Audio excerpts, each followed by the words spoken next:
मेरे प्यारे सभी स्टूडेंट्स, मैं आज बहुत ही महत्वपूर्ण इम्पोर्टेंट योजनाओं को लेकर के आपके सामने आया हूं जो कृषि क्षेत्र से संबंधित हैं। और ये योजनाओं पर पहला पार्ट है, इसके जस्ट दूसरा पार्ट भी मिलेगा जिसमें और भी योजनाएं होंगी इम्पोर्टेंट जो है उत्तर प्रदेश के राज्य सरकार द्वारा संचालित जो कृषि के क्षेत्र में चलाई जाने वाली योजनाएं हैं वो लेकर के आएंगे। तो ये पहला वीडियो है, ये एग्रीकल्चर से रिलेटेड जो है जितनी भी योजनाएं हैं उनसे रिलेटेड, क्योंकि यहाँ से भी परीक्षा में प्रश्न बनता है और बहुत महत्वपूर्ण ये सेक्शन है। तो एग्रीकल्चर के संबंध में आप सभी जानते हैं कि भारतीय अर्थव्यवस्था जो है 3 क्षेत्र वाली अर्थव्यवस्था है, जिसमें आप देखते हैं प्राथमिक क्षेत्र, द्वितीयक क्षेत्र और तृतीयक क्षेत्र।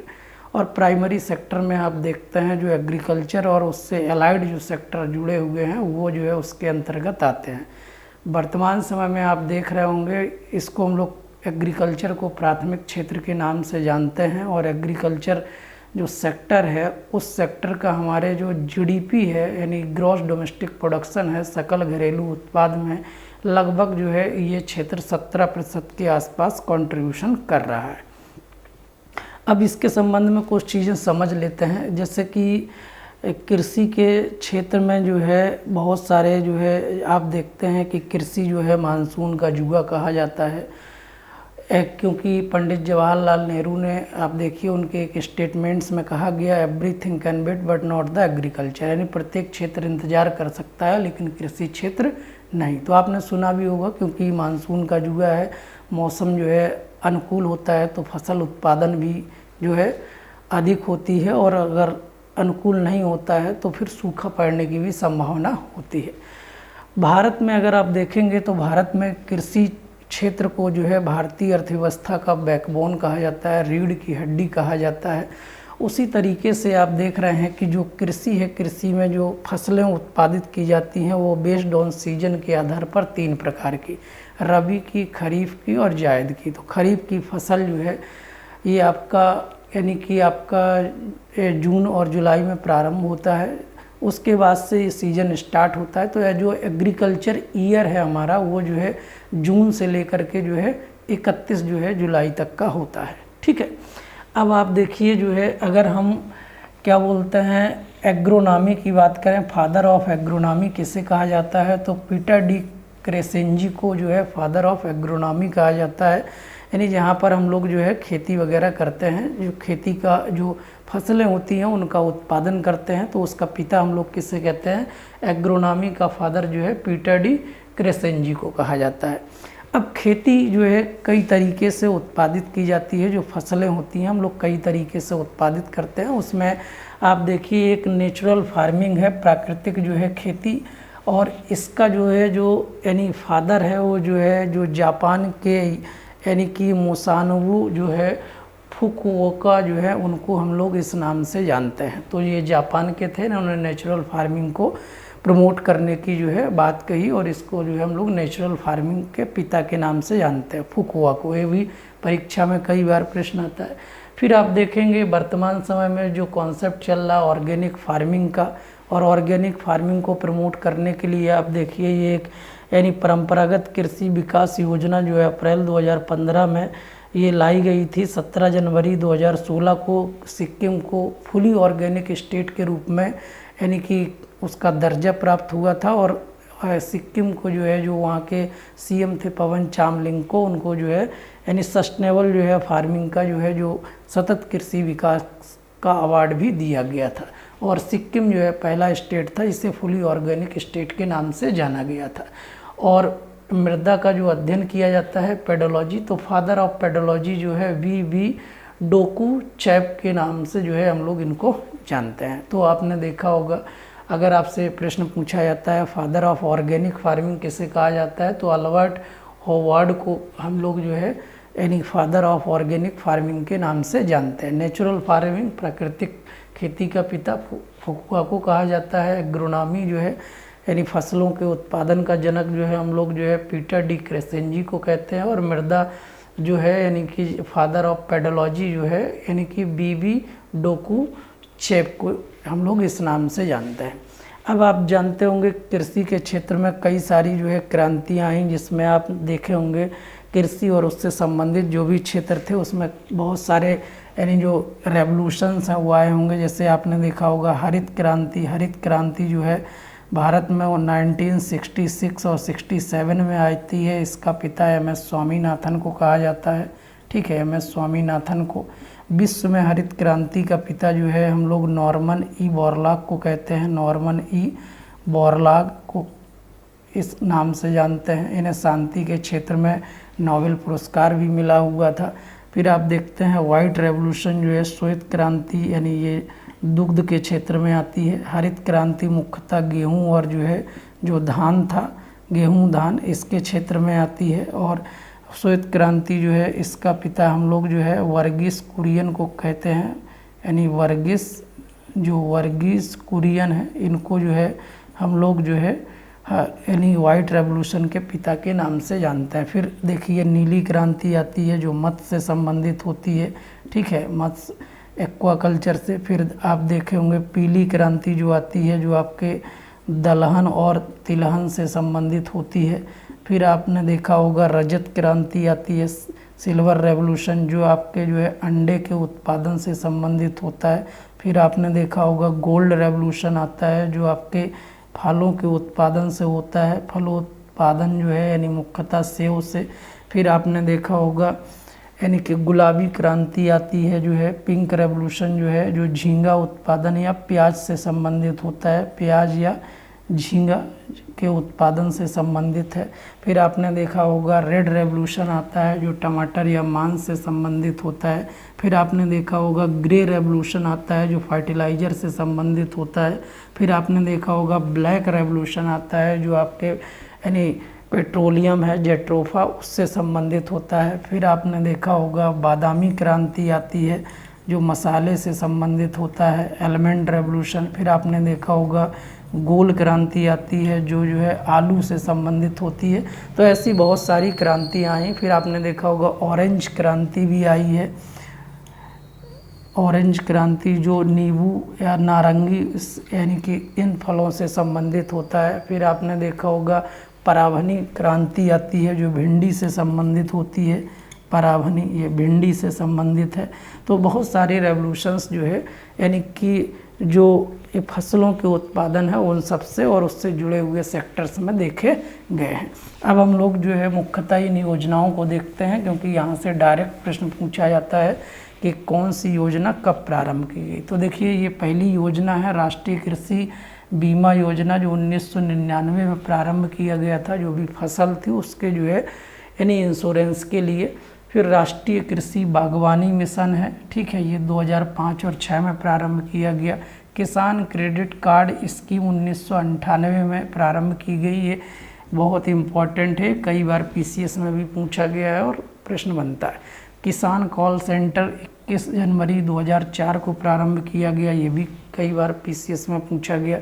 राष्ट्रीय औषधि पादप मिशन 2009 में जो है प्रारंभ किया गया था ताकि जो है जो खेती है, खेती में भी जो औषधीय जो पौधे हैं उनको जो है प्रोत्साहन करने के लिए। इसका 2015 और 16 में नाम बदलकर राष्ट्रीय आयुष मिशन कर दिया गया है, तो ये भी पूछा जा सकता है कब प्रारंभ हुआ। फिर राष्ट्रीय किसान आयोग, किसानों के लिए जो है आयोग गठित किया गया 2004 में और इसका पहला अध्यक्ष यानी प्रथम जो है अध्यक्ष जो है राष्ट्रीय किसान आयोग का MS स्वामीनाथन को बनाया गया था 2004 में, ये भी बहुत इम्पोर्टेंट है। फिर मृदा स्वास्थ्य कार्ड योजना, आपने देखा होगा मिट्टी का परीक्षण करने के लिए जो है ये कि मिट्टी कैसी है, उसमें फर्टिलिटी है या नहीं है, उसमें पोषक तत्वों की कमी तो नहीं है, तो ये योजना प्रारंभ की गई मृदा स्वास्थ्य कार्ड योजना और जो है 19 फरवरी 2015 को। बहुत इम्पोर्टेंट योजना है, ये कई बार PCS में पूछा गया। और इस यानी योजना का नारा है स्वस्थ धरा खेत हरा। अगर यानी जो है क्या होगी हमारी पृथ्वी यानी जो मिट्टी है वो हेल्दी होगी, उसमें जो है पोषक तत्व होंगे, उर्वरा शक्ति होगी, तो जो है खेत भी हरे भरे होंगे। तो इसका यानी ये क्या है नारा है, स्लोगन है, ठीक है। फिर राष्ट्रीय टिकाऊ खेती मिशन यानी नेशनल जो है जो सस्टेनेबल फार्मिंग है उसके लिए 2014 और 15 में ये मिशन चलाया गया। फिर आप देखें परंपरागत कृषि विकास योजना, ये बहुत इम्पोर्टेंट है, ये कई बार परीक्षा में पूछा गया है। ये ही जो है जैविक खेती को प्रमोट करने के लिए ये योजना है, यानी परंपरागत खेती विकास योजना, जो अप्रैल 2015 में स्टार्ट हुआ था और 2016 में सिक्किम को पूर्ण जैविक राज्य का दर्जा दिया गया।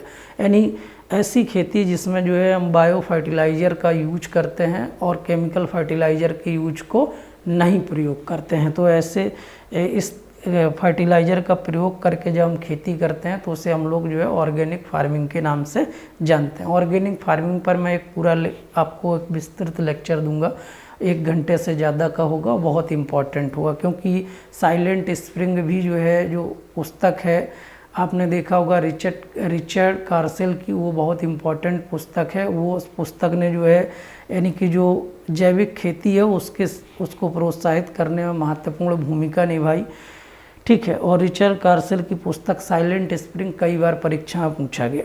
प्रधानमंत्री फसल बीमा योजना, ये आप देख ही रहे होंगे क्या बोलते हैं, ये 18 फरवरी 2016 को प्रारंभ किया गया और ये IAS में और PCS में जो है कई बार पूछा गया। ये भी इम्पोर्टेंट है, योजना का डेट आपको याद रखना है, अभी इसमें इतना इम्पोर्टेंट काम है। फिर बाद में जो है योजनाओं को हम डिस्कस कर चुके हैं, योजना वाले लेक्चर में आप देख लीजिएगा। फिलहाल ये टू द पॉइंट वाली सीरीज है या कह लीजिए लेक्चर है, जिसमें आपके लिए जो है इम्पोर्टेंट जो है योजनाएं हैं कब प्रारंभ की गई। फिर आप देखिए राष्ट्रीय कृषि जैविक योजना 2004 में प्रारंभ की गई, क्योंकि जैविक खेती को प्रमोट करने के लिए। प्रधानमंत्री कृषि सिंचाई योजना 2015 में प्रारंभ किया गया और इस योजना का जो स्लोगन है या नारा है, पर ड्रॉप मोर क्रॉप, मतलब यानी प्रति बूंद अधिक उपज जो हो। तो इसके लिए आपने देखा होगा स्प्रिंगल जो सिंचाई होती है, जिसमें जो है पाइपलाइन में इस तरीके की पाइपलाइन होती है और बीच में जो है क्या होता है, इस तरीके का यानी वो चिड़िया लगी होती है जो पूरे खेत लगभग यानी 20 फीट तक कवर करती है। तो पर ड्रॉप धीरे धीरे जो है ये क्या करता है, ये सिंचाई जो है होती है और इस तरीके से जो है मिट्टी में वो पानी धीरे धीरे बैठता है और वो ज़्यादा जो है नीचे तक जाता है, इसलिए यहाँ पर ड्रॉप मोर क्रॉप, यानी प्रति बूंद अधिक उपज। फिर आप देखिए प्रधानमंत्री बीज स्वावलंबन योजना, यानी कि किसानों को उनके खेतों पर ही जो है क्या किया जाए, बीजों को जो है जो अच्छे किस्म के बीज हैं उनको उपलब्ध कराया जाए और वहीं पर उत्पादन भी कराया जाए। तो इसलिए जो है बीज स्वावलंबन योजना चलाई गई 2016 में, ताकि यानी कि जो अच्छे किस्म के बीज हैं वो यानी उत्पादित किए जाएं, जिससे कि फसलें अच्छी हों। फिर आप देखिए प्रधानमंत्री किसान सम्मान निधि योजना PM किसान 2019 से प्रारंभ हुई है और इसमें आप जानते ही हैं बहुत इम्पोर्टेंट है, क्योंकि वर्ष में किसान को 6,000 रुपये जो है क्या होता है उपलब्ध कराया जाता है और 2-2 हज़ार रुपये की आप देखते हैं यानी कि 3 किस्तें मिलती हैं, वो भी 4-4 महीने पर जो है किस्त ट्रांसफ़र होती है। फिर देखिए ऑपरेशन ग्रीन्स आया, क्योंकि यानी कि जो प्रत्येक व्यक्ति है उसको कम से कम अपने थाली में आलू टमाटर और प्याज, जो इनमें देखते हैं महंगाई बहुत ज़्यादा हो जाती है बीच में, तो इसलिए कम से कम प्रत्येक व्यक्ति के थाली में आलू टमाटर और प्याज तो कम से कम हो। तो इसलिए ऑपरेशन ग्रीन्स आया है, 18 और 19 में स्टार्ट किया गया। किसके द्वारा? खाद्य प्रसंस्करण उद्योग मंत्रालय द्वारा ये क्या किया गया है, जारी किया गया है। और इसमें कौन कौन सी फसलें थी मुख्यतः जो है, यानी फसल का मतलब है आलू टमाटर, ठीक है, और प्याज, ठीक है, आलू टमाटर और प्याज, ठीक है। आपने देखा होगा ये इससे संबंधित था, अब तो इसके अंतर्गत बहुत सारी फसलें आ गई हैं। फिर राष्ट्रीय कृषि विकास योजना 2007 में प्रारंभ की गई, ये 11वीं पंचवर्षीय योजना में प्रारंभ किया गया था। और इसका पर्पज क्या था? इसका पर्पज ये था कि प्रतिवर्ष कम से कम एग्रीकल्चर सेक्टर और उससे जुड़े हुए जो सेक्टर है उसमें 4% का ग्रोथ रेट कम से कम अचीव हो। तो 4% का टारगेट किया गया, ये भी कई बार यानी परीक्षा में पूछा गया। तो ये बहुत ही इम्पोर्टेंट जो है योजनाएं थी जो इस वीडियो में मैंने कवर किया। इसका सेकंड पार्ट आपको यानी कि नेक्स्ट मिलेगा देखने के लिए। तब तक आप ये सारी योजनाओं को याद कर लीजिएगा, डेट वाइज कॉपी में लिख लीजिएगा। और ये बहुत ही इम्पोर्टेंट है। आपने रेवोल्यूशंस देख लिया, 2-4 जो है यानी कि जो कृषि से जुड़े हुए जो यानी कि उसके फादर्स हैं, ऑर्गेनिक, नेचुरल फार्मिंग या आपने एग्रोनॉमी या पेडोलॉजी, उसके पिताओं को देख लिया।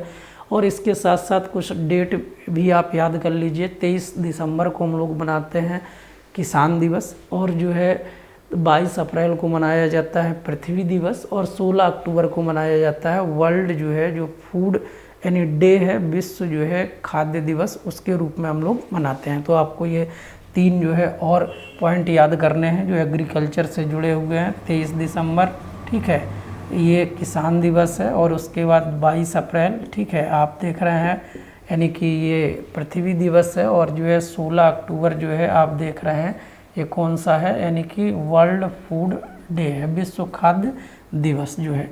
और ये 22 अप्रैल अभी आपने हाल ही में देखा जो पहलगांव में हमला हुआ था, और उसमें जो है लगभग 26 जो है जो लोग हैं वो शहीद हो गए, जो जम्मू कश्मीर गए थे। उसमें पहलगांव वाला, पहलगांव में जो हमला हुआ है काफ़ी चर्चा में चल रहा है, काफ़ी निंदनीय है। और उन सभी जो लोग उस हमले में यानी जिनकी मृत्यु हुई है उनके लिए मैं यानी कि श्रद्धांजलि अर्पित करता हूं। और मैं सरकार से ये गुजारिश करता हूं कि सरकार कम से कम डिफेंस पर ज़्यादा जो है बजट दे रही है, तो डिफेंस की जो चीज़ें हैं वो लोगों को जो है उपलब्ध कराई जाएं, जिससे कि लोग सुरक्षित अपने देश में, अपने ही लोग जो है सुरक्षित नहीं हैं तो कम से कम वो सुरक्षित महसूस कर सके। तो ये वीडियो आपको कैसा लगा, इसको लाइक, शेयर और कमेंट जरूर करें, और अपनी प्रतिक्रिया जरूर दें। मैं doctor Anoop Kumar, assistant professor UNPG college Kushinagar. Okay, thank you.